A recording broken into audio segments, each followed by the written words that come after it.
This is really odd because I do not have any of the functionality that I'm used to, and I do not know why. It's Do rather you think aggravating. maybe, oh, I was gonna say, do you think maybe you need to be the very first person to join for that to work? Because him and I seem to be jumping in before you do. Well, maybe, but the thing is, two or three times before during the semester, I've been the second or third person in, and I still had control over the meeting. And so I think something else is going on. So you guys can see my screen, and I'm trying to open things up, and it's not allowing me to share any other screen. So it is really frustrating me. I cannot figure out why.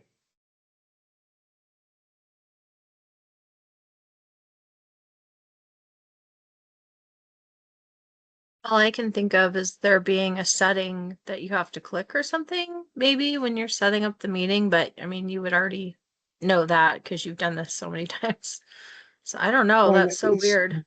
yeah, it is weird. And that's exactly, you're thinking exactly what I was thinking. I've been going through and trying to figure it out, but it looks like when my computer died, I was removed as the administrator for my own scheduling platform.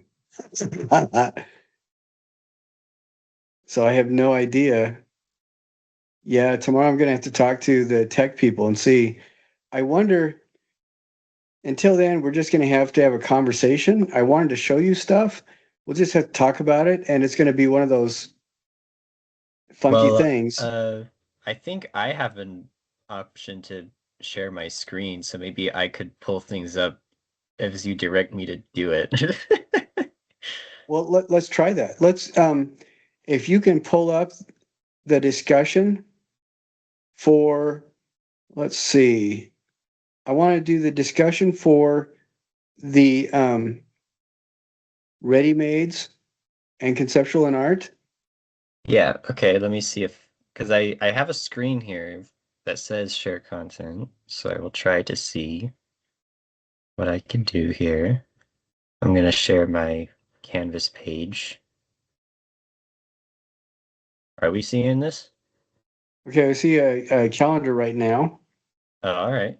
So let me find the discussion. Uh, Because I want to look at both the ready-made discussion and the cocoon, the colorful cocoon discussion, and yes. go through the things. All right, I found the ready-mades. All right, this is excellent. All right, great. Okay, you guys can see um, before we start talking about this stuff, I wanted to mention, is our final the week after Thanksgiving? I believe so, because there's the 1 week after Thanksgiving, and then there's the finals week after that, I think. Okay, because I will, because we're going to meet together one more time, and we have some stuff to talk about. Let's see. I'm just looking up the schedule because I want to talk about what the final is going to look like. All right, so fall schedule 2025. Okay, second block.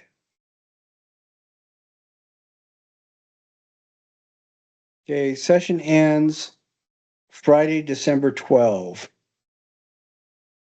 All right. Okay, that's good. So we meet together the week after Thanksgiving, and that will be our last official week together.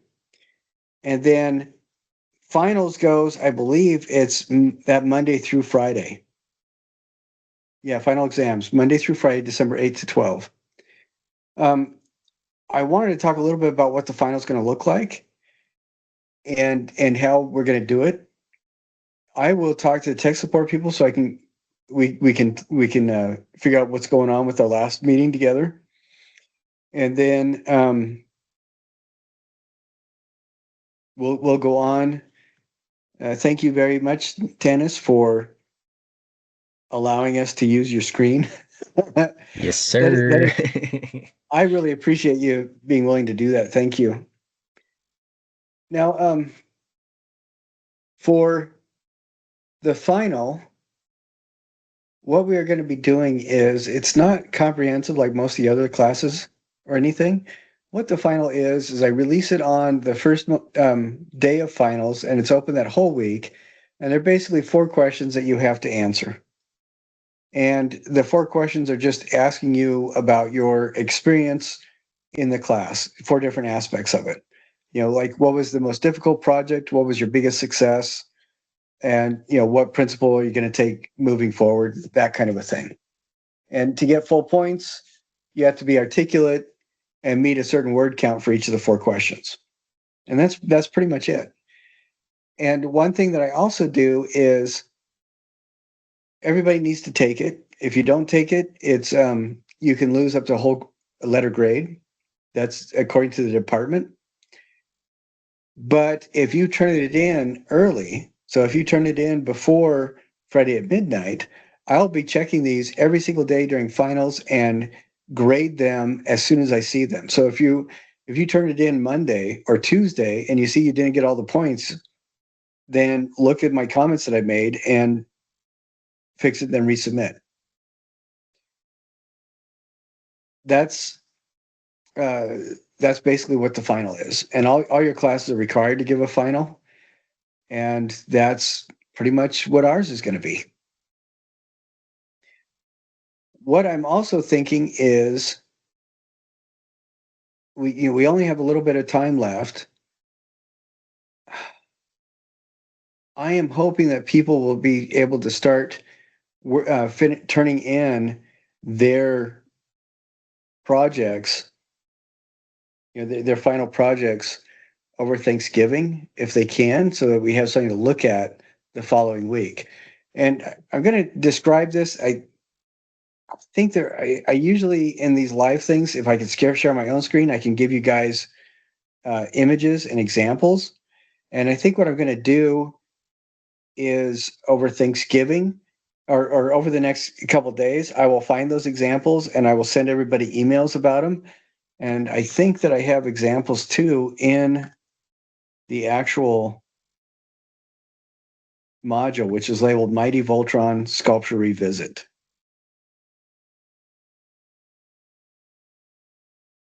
See, do we have any? Okay, we don't have any examples. I will put some of those in today, or either they'll go online either tonight or tomorrow. What we're doing for this sculpture is you're taking the biomorphic carving that you cover with paper mache, that you sanded, and then you cover with paper mache a second time and sanded it down so it's smooth. Then looking at the texture and light module, the stuff you learned there, you're going to be applying color and texture to that object, coating the entire thing. And when you think you're done, you're going to go back and work on it some more and do that several times. So it's paying attention to what you learned about color schemes and everything like that, and paying attention to what you discovered when you're working with texture.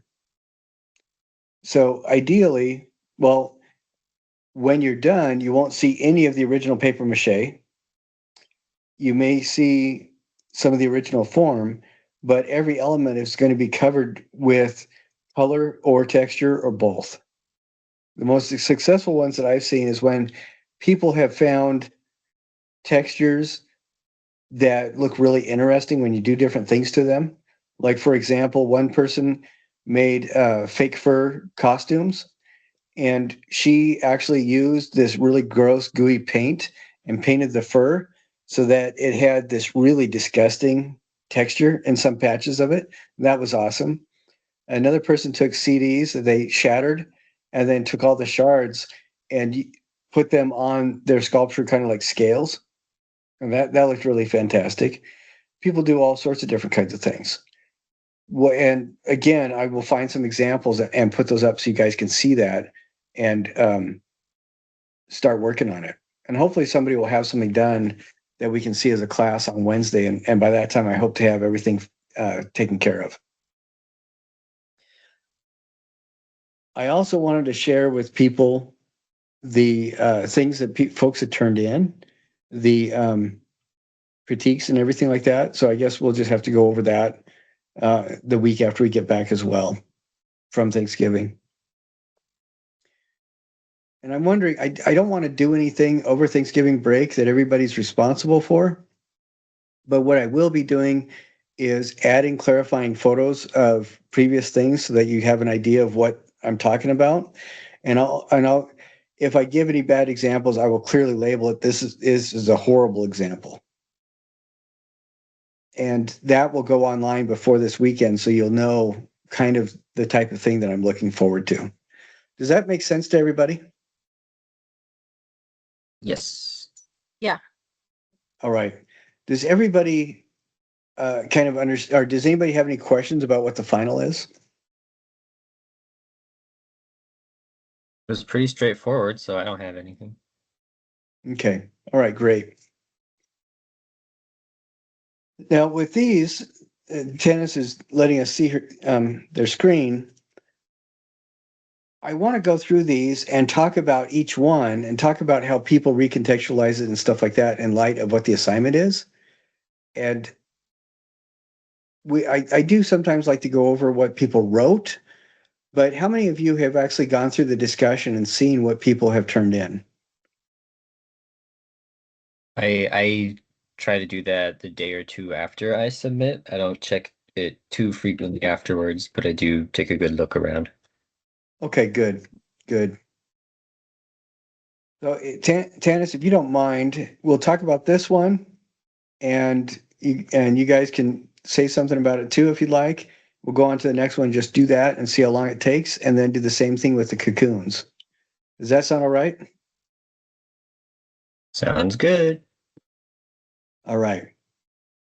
Now, for this assignment, there are a couple different parts, but it boils down to essentially find an everyday object and recontextualize it with both a new story and an image that puts it in a different light than it would normally would be.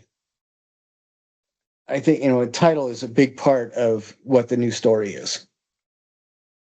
So for this object, the reason why I like the photo is that it's a photo of a camera, which I think is always kind of fun to do because it's a Deadpool / meta kind of thing.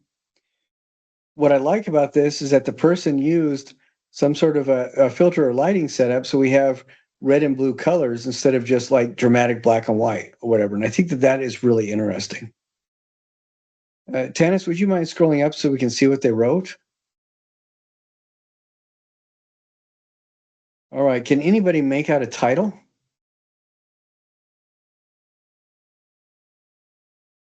Potential memories. What's it called? Potential Memories? Yeah. That is a really excellent title. I like that because it feels loaded. There are so many connotations and potential connotations with that. Potential memories. Some of it is, we have so many advertising campaigns historically that have linked our Gestalt consciousness with the idea that photos store memories, which I think is really interesting, and I like how that title itself does that.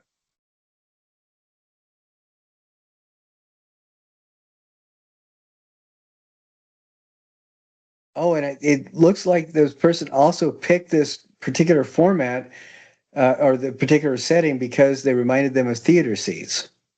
Are you guys getting that too? I was gonna say I really loved the seat that it's on. It really the shape of it is so cool and it doesn't feel like home. I couldn't place exactly what it reminded me of, but yeah, I can see theater Yeah, seats. and it feels to me like the really old timey type of things. I'm thinking of the seats in a station wagon when you would go to a drive-in theater.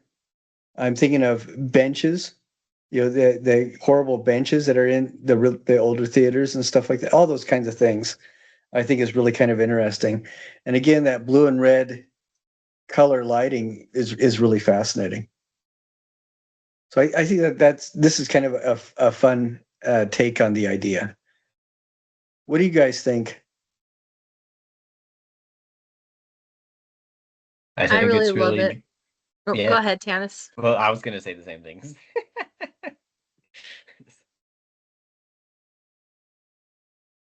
Can you articulate something that you really like about it? I am a really big fan of good color. I'm sure that's been made clear over the course of this semester.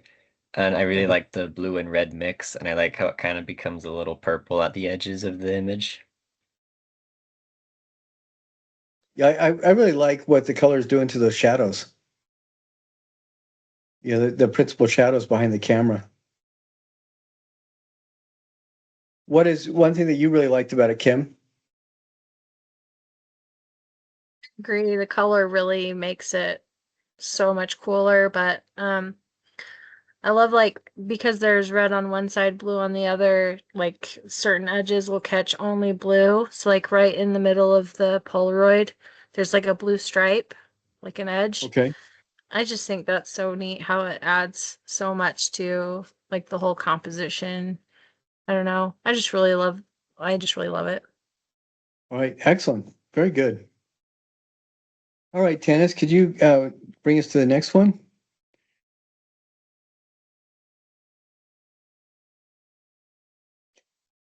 Okay. Let's see.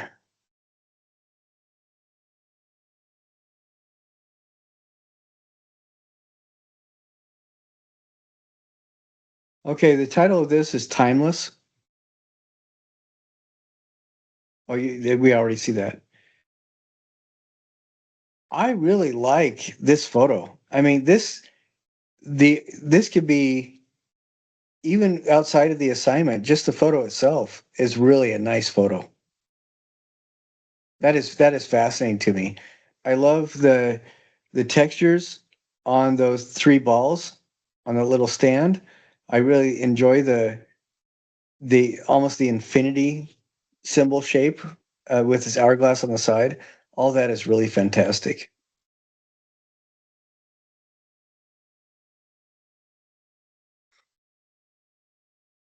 Excellent. Tennis, can you scroll down or up just a bit so we can see the whole photo? Yes, just like that. I like how that reflection off the hourglass on the left-hand side of it is really fascinating too. What do you guys think about this one? I want to know how they took this photo. Uh, like what is this pattern? Is this like a light board? I had a light board at one point, so maybe this is like a light board. It looks really cool though. Yeah, it definitely looks like a patterned textured light board. That is really neat. Yeah, I this thought this that. turned out. Oh, Sorry. sorry. I know. I was just gonna say I thought this was really clever. The title and also placing the hourglass on its side, because usually an hourglass, the sand falls down, but if when it's placed on its side, it can't really fall down, so time doesn't really pass by. So I thought it was Right. clever with the title. Well, and the other thing is that reflection in those balls is reminiscent of, I don't know, uh, like 80s style animation where they would use kind of imagery like that, harkening back to the earlier op art with this idea of an infinite plane being reflected in the sphere. I like that too. Very interesting. All right, great. Let's go to the next one.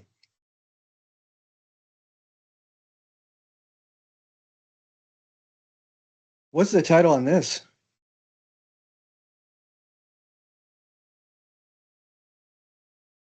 Oh, it trapped. Is that what it is? Yes. Okay. I think this is a really interesting idea.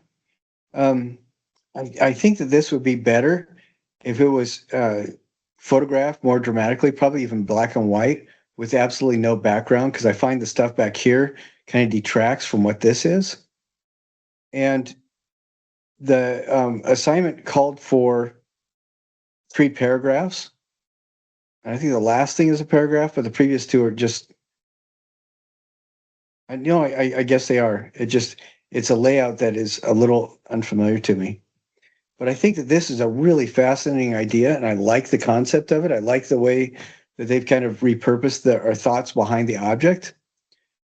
But I think that this would look better visually and fit better with a different arrangement of photography.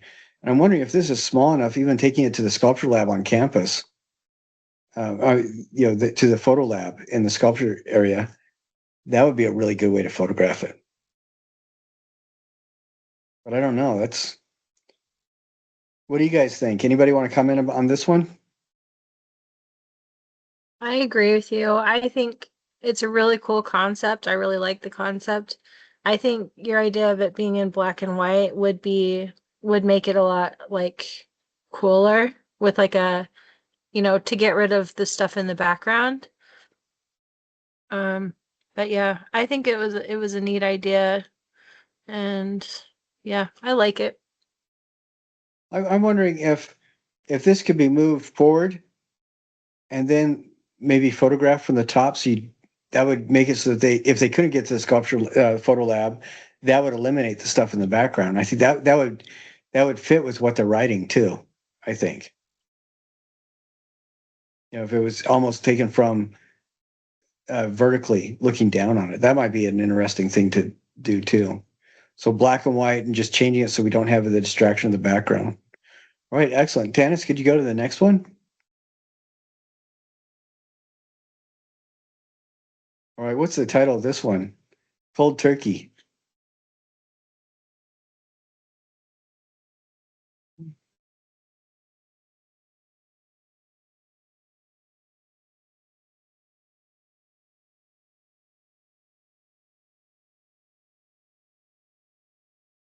I think that this word price is supposed to be peace in that third paragraph.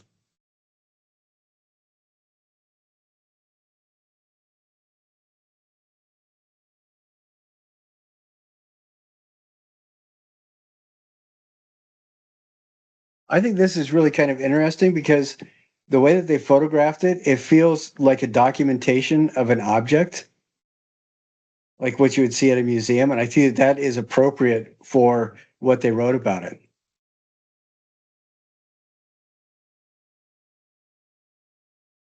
And I like how they posed it. It isn't just, I mean, you have the kind of arm or leg coming down on the left hand lower side, and then the right upper right side you have the other one, but it looks distorted and kind of odd.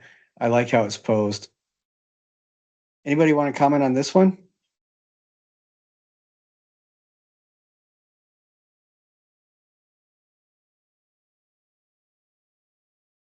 The big tear in the black part is kind of interesting to me. I don't know why, but it's like one of the first things I look at.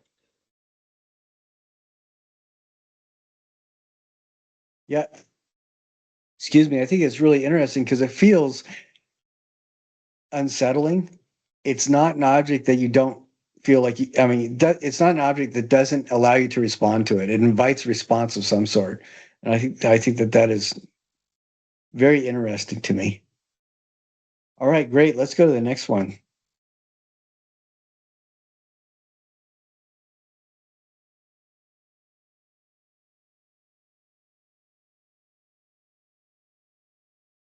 Okay, let's see what this is. Hearing aids.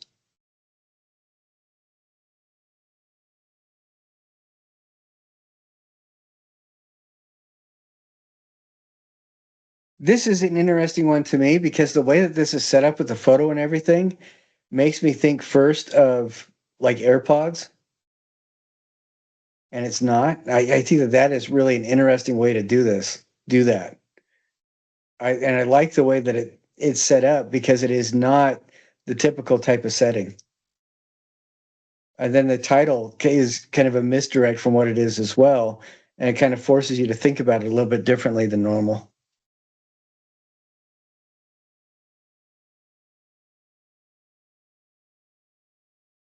That's really interesting. Anybody want to comment on this one?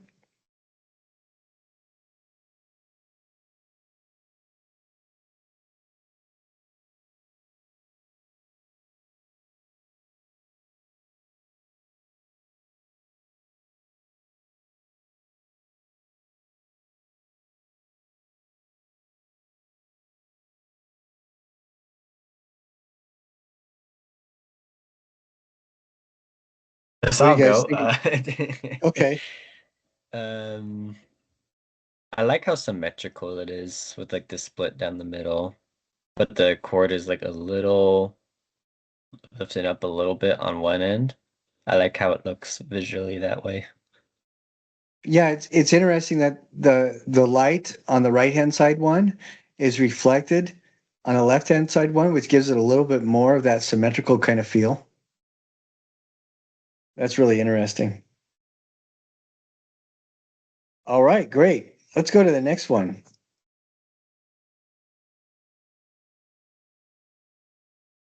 All right, what's the title on this one? Uh, Gestalt? Gestalt. Gestalt? I don't know how to say that. Yeah, okay. Yeah, Gestalt. That is really interesting because it's just a pair of binoculars, but that name kind of transforms what it is. And I like the fact that, again, they photographed it with color that is not expected. And that is really fascinating to me because then it transforms the plain background into something that's a little bit more dramatic and interesting.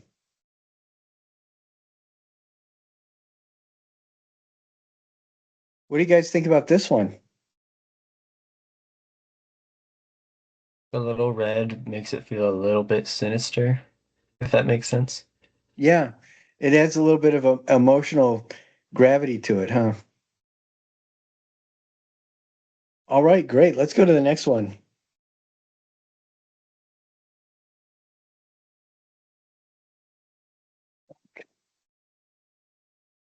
You see that my top of my head because I have to pull the screen close to see what the title is.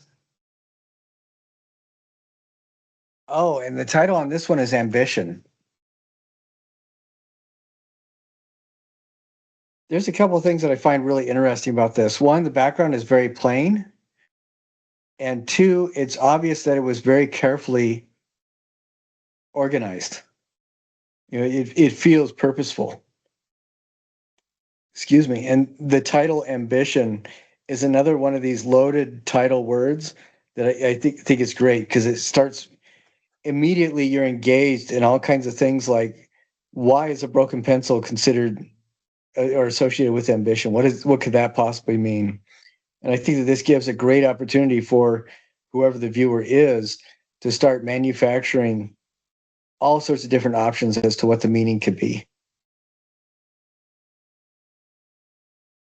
What do you guys think about this one?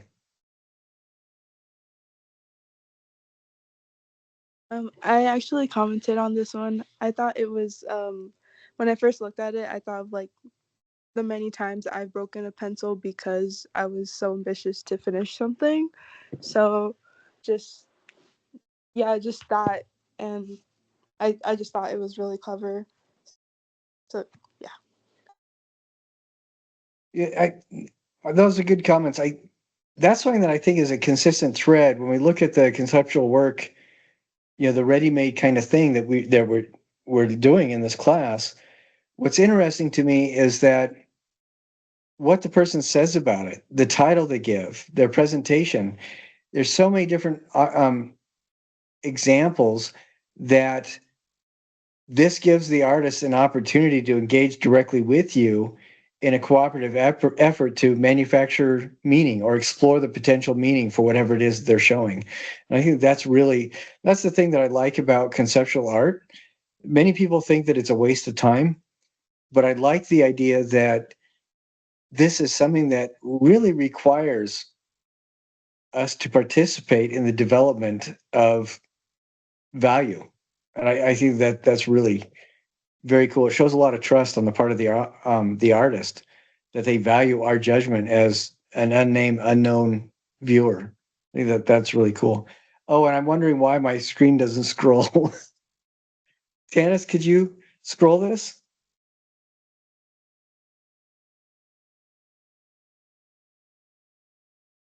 All right, this is another interesting one. Illuminated vessel.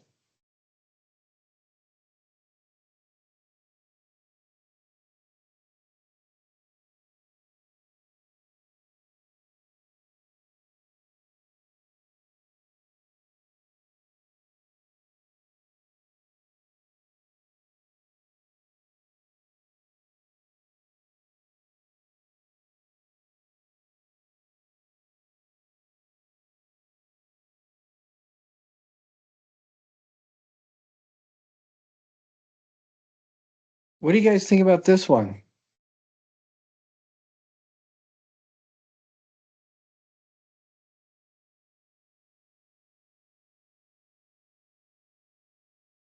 The textures in it. Um, I told her it reminded me of a like an attic window. But yeah, I think it's really cool. It's I like. interesting to me because the way it's photographed, I think most of us got right away that it's a lampshade, but this is a really interesting way to photograph it. And like you said, it really kind of shows off the, even though you don't see much of it, it shows off that texture a bit because it's just on that tiny, tiny rim, those two rims at the bottom and the top of the lampshade. That's really interesting. And I like the way that it's photographed with the light centering on the inside. So you don't see any shadows. You just see a little bit of a crescent of a shadow at the bottom. That's really interesting to me. I think that this is a really dramatic, relatively dramatic photo. I like that.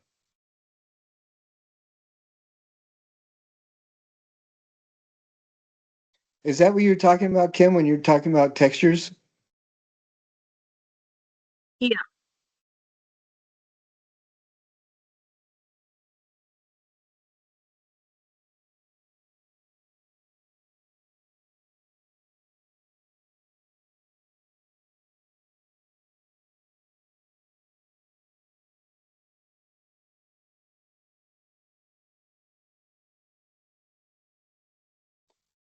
All righty. Let's Kim, were you saying something because your mic is off?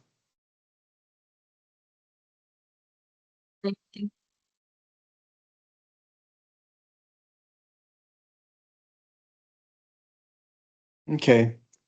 Well, let's go ahead and go to the next one.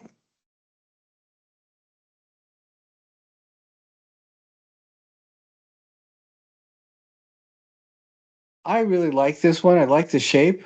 I like the way it's photographed because even knowing what it is, it's very difficult to tell what it is. What's the title? Useless or useful?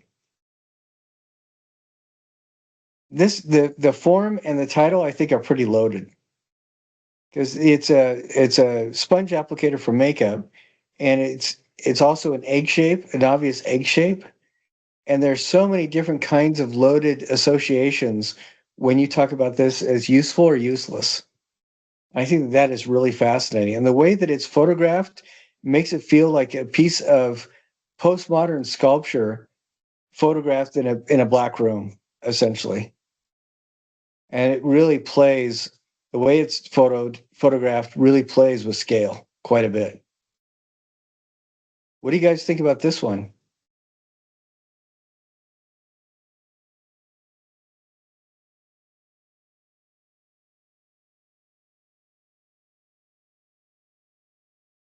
The background is like a reflective black, like you could see a little bit of a reflection.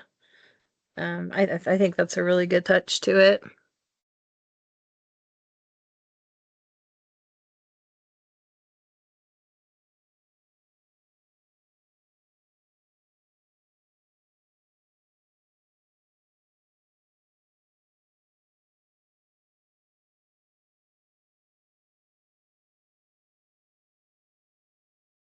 Can you guys hear me at all? I think my sound is screwed up. I I can hear heard you say you. that. Can you hear us?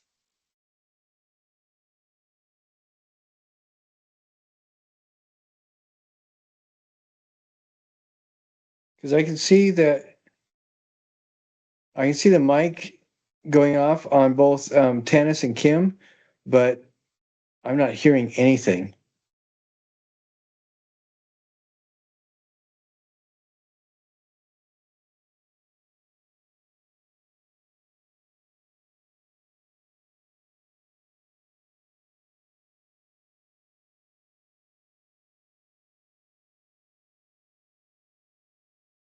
Would you like me to Okay. scroll to the Kim next one? says Or? they like the black reflective background. Yes, very cool.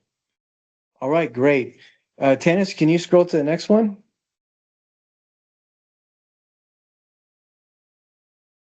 What's the title on this one? Oh, Sleeping Symphony. That's kind of a loaded title too, because it's the violin, or is it a viola? No, what is this? Violin. Okay. It's a violin. It looks like it's horizontal, but it looks like it's also in a case that's opened. And it also has a lot of potential. Do you guys remember the old story, the Master's Touch, about the violin that went up for auction? Nobody wanted to buy it until a master violinist played it, and then everybody wanted to spend a lot of money on it. You guys remember that story at all?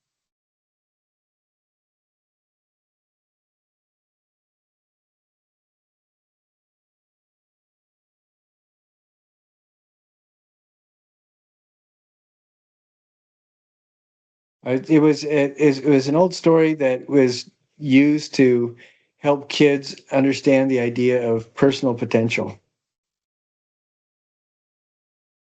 But I like this. Tanis, do you want to say anything about it? I mean, this one's mine, so I probably can't say anything about it.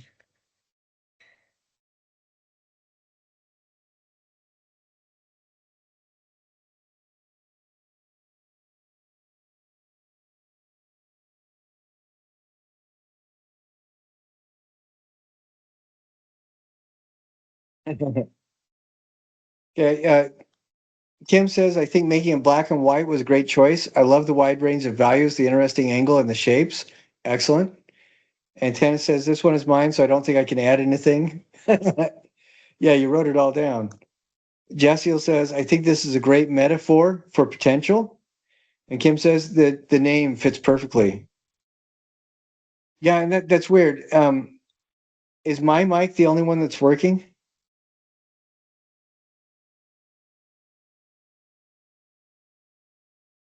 Oh, that's aggravating. All right. Well, at least I hope that it survives in the recording. All right. Excellent. So what is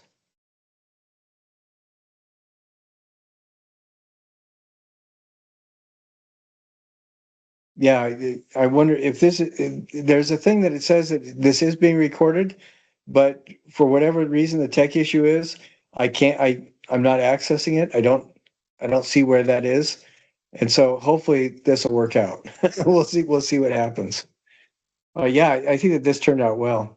Okay, Janice, could you scroll up to the next one or scroll down to the next one? Right, what's the title on this one? Dependent. Oh, that's a great title. I like that. This is really an interesting one to me because again, we have all these associations. Dependent, yeah, it's a charging cord, a short charging cord. So the object is dependent on the charge for in order to work. But there's some other things that are going on, like connotations with the idea of being leashed or having a short leash. There's associations with codependent behavior or enabling behavior.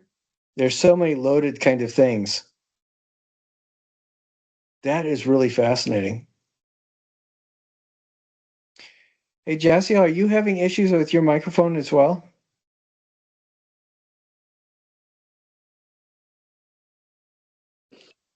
Can you hear me? Hello? That's aggravating. Oh, Kim, you said you can hear her? Okay, good. Can Maybe anyone that hear will show me? up. Yeah, I could hear you. Yeah, Kim says, I like how the cord going into the phone is continued on the screen. I also like the spotlight and the empty battery touch. Yeah, very good. Okay, and you guys Anybody can hear all me say hear this? Did I fix it? Jassio. Okay, I'm the only one who can't. That's aggravating. I wonder why. Did I fix my mic? Can people hear this?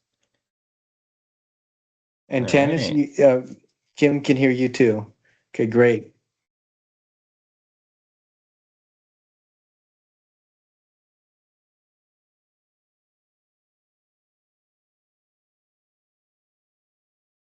I'm sorry, I can't hear anybody. Okay, what's the title on this one? Beneficial. This one is interesting to me. Okay, this is the last one. This one is really interesting to me. I kind of like the texture of the floor a little bit, but I'm thinking that this might be better on a white background or a black, just a plain background, so you don't see the floor behind it. And I like what they had to write about it. What do you guys think on that one? I do like the blue reflection on the floor, though.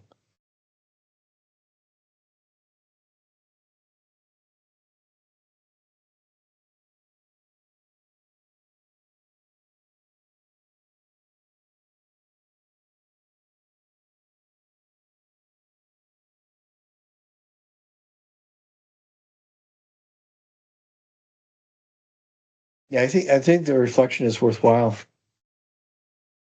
Oh, and Tana says I like how sharp the blue is. Yeah, it's definitely. All right, great. That's the last one.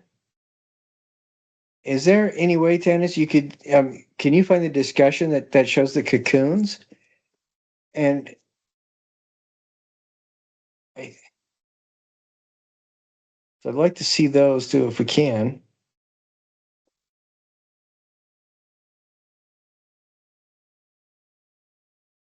And with this, I don't know what's going on with my relationship with the speakers.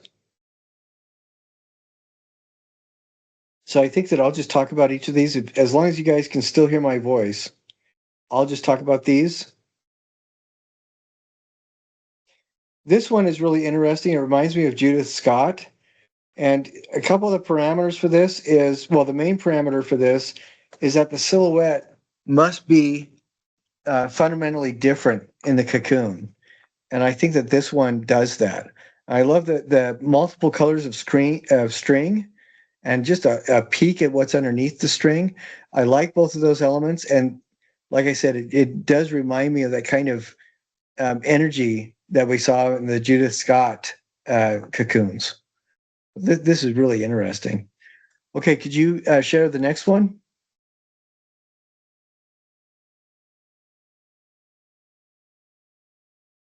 Oh, this is fantastic too.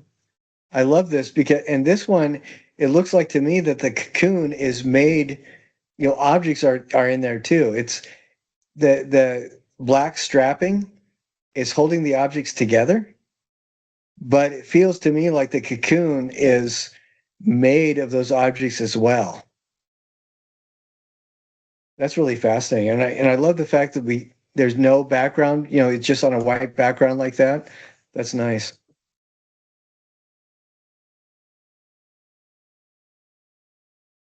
Very interesting. All right, cool. Let's see what the next one is.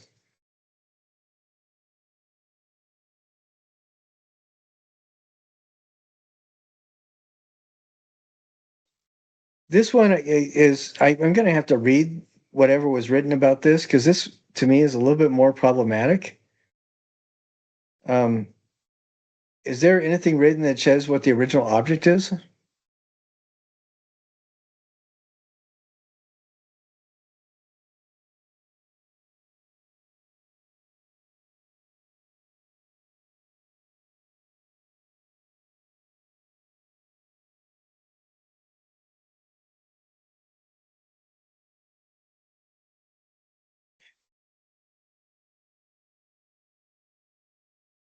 I don't know, just something like this, when we're doing an assignment like this and it's so tiny, I kind of think it pulls away from the intent behind the assignment. But I think this might be an interesting idea. I'm going to have to read what they had to write about it and see.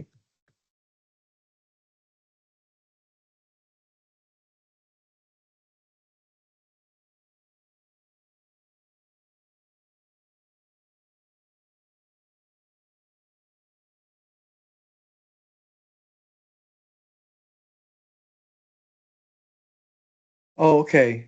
Tennis wrote this.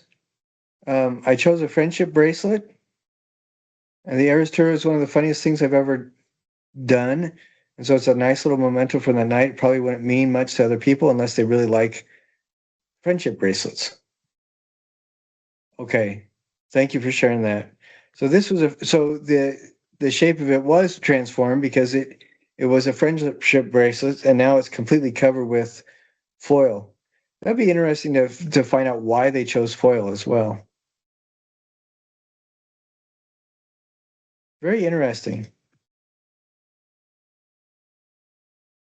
All right, could you show the next one, please?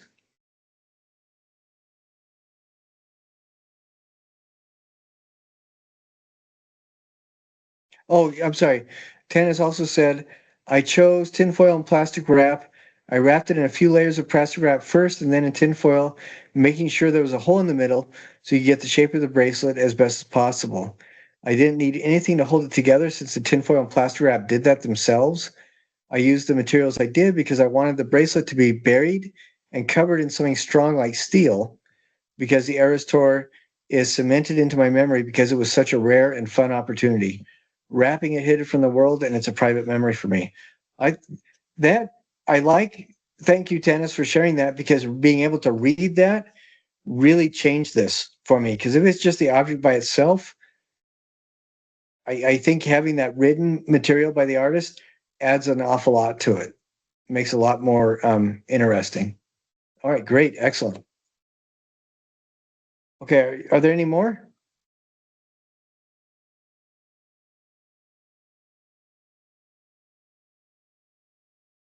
Was that the last one? Okay.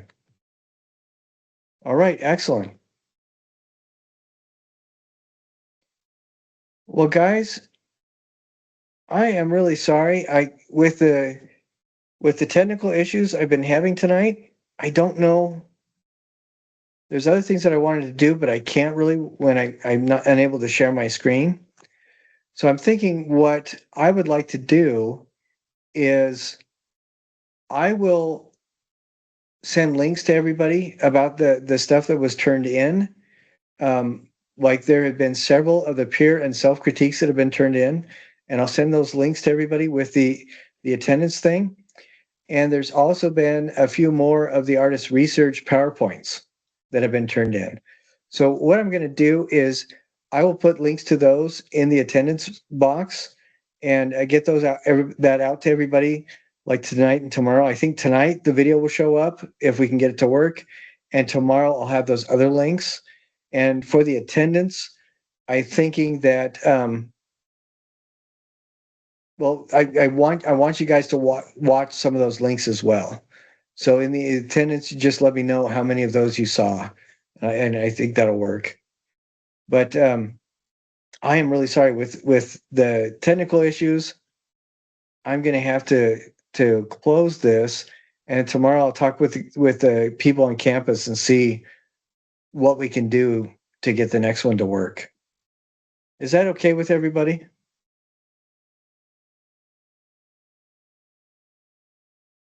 All right. Okay. Excellent. I really appreciate Kim, Tennis, and Jassiel. I really appreciate you folks showing up pretty much every time we do class. Again, I apologize. My computer crapped out on me. Total blue screen of death and everything. And I'm thinking that is going to be partially responsible for some of the technical issues. But I'm very grateful for what you guys have been, your support in coming to these. So thank you very much. And I will, yes, Jesse says, I hope we get it figured out. And I think that's very polite of you because the we means me. I've got to get it figured out. So thank you very much. Now, one last thing before we separate. Thanksgiving is a really interesting holiday. It is the first and oldest national holiday that is not founded on a specific religion's doctrines. It is not founded with any particular sacred calendar. During the Civil War, there was a woman who was both a feminist and an abolitionist who wrote to Abraham Lincoln and suggested, with all the misery going on during the war, it might be a good thing if people take a moment and thought about those rare things they are grateful for. And Abraham Lincoln thought that was a wonderful thing, and so he presented the idea to Congress, and they, with resounding speed and success, they made Thanksgiving a national holiday. And I in the middle of war, they thought it was appropriate to give thanks. And I hope as we move into next week, everybody's patient with everybody, drivers, family, roommates, all that. But I also hope that people take a moment to just reflect on the things that have gone right for them. Sometimes it's not very often, but I do hope that all of you guys are safe and healthy, stay healthy, and get caught up on what you need to at work and at school. So thank you very much for being with me tonight. And I look forward to visiting with you guys right after Thanksgiving. So we'll see you guys then.